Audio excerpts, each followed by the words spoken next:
It's good to be here. I really enjoyed the film. I think, in my own perspective, it's much better than the original. Yeah. Did you find this experience more comfortable in some way because it was all staged already? You know what I mean, to the audience. So it was just like a continuation of the story. I don't know. Kind of, but I found I put a lot more pressure on myself, and I put a lot more pressure on the crew because of the criticisms we felt for the first movie that we did. So it wasn't an easier experience. It was more exciting.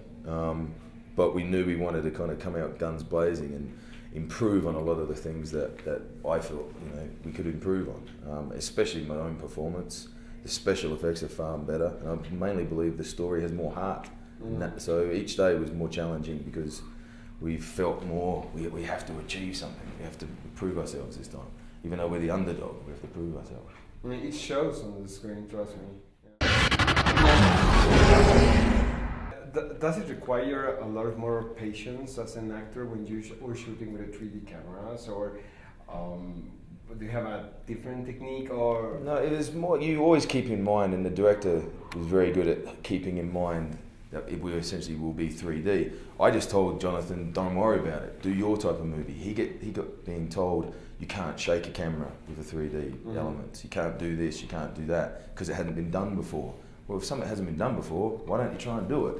So I would encourage him and go, just do what you want to do and we'll figure it out later. And by doing that, you start kind of pushing yourself more. And, he was a director that come in, he'd done a couple of blockbusters, but we really kind of wanted him to embrace the world, embrace the mechanics of pushing the envelope a bit more.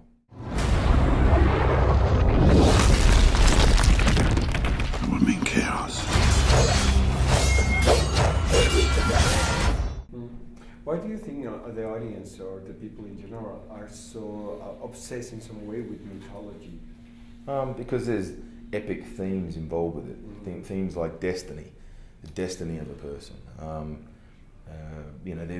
All these mythological tales have a lot to do with family and the elements that design this family. They just happen, and this included, it just happens to be this mystical world that is fantastical, but essentially the themes of love and retribution amongst family members, responsibility to the family members. That's what echoes all the way through any Greek mythological, any kind of historical epics. It's all deals with issues that we're dealing with ourselves now in 2012. We just happen to also have a big flaming monster and chimera coming in to attack. But we can understand and relate to these characters more, especially hopefully in this. The beauty of mythology is the stories are so good. They're so solid, they're so well-rounded, and they have so much metaphor in them, there's so much meaning to them.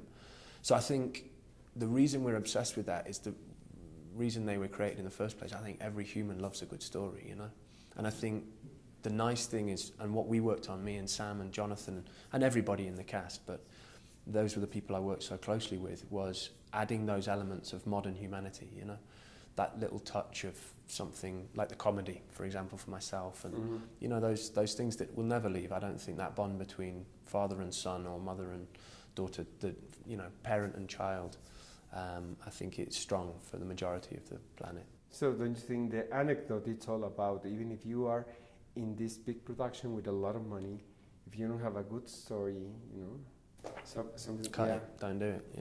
Yeah. There's no point. I think money isn't what it's about. It's not about the effects or any of that. If you have a good story and the effects are good, it's fantastic. But isn't that the beauty of something like The Matrix? You watch The Matrix and it's the story that gets you. Those effects they're brilliant, but maybe we'll watch them in 20 years and be like, not so great. But the story's still great. It's still a fascinating story.